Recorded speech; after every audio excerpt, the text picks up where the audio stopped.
kabilang chamber pa lang tayo. Pero malayo na kasi dun eh. Oy, Loit, madrus-dus ka dyan.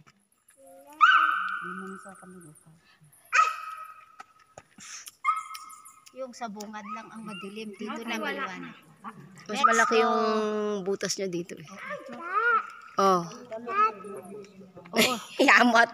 Magsisiyo yan. Gagamitin niya yan sa MT.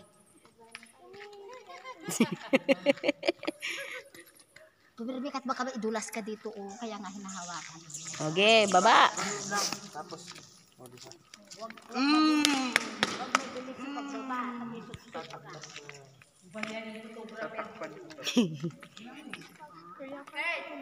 Tagal ni Papa eh. Sige, si Tita. Si Lola o parang alimpangawan.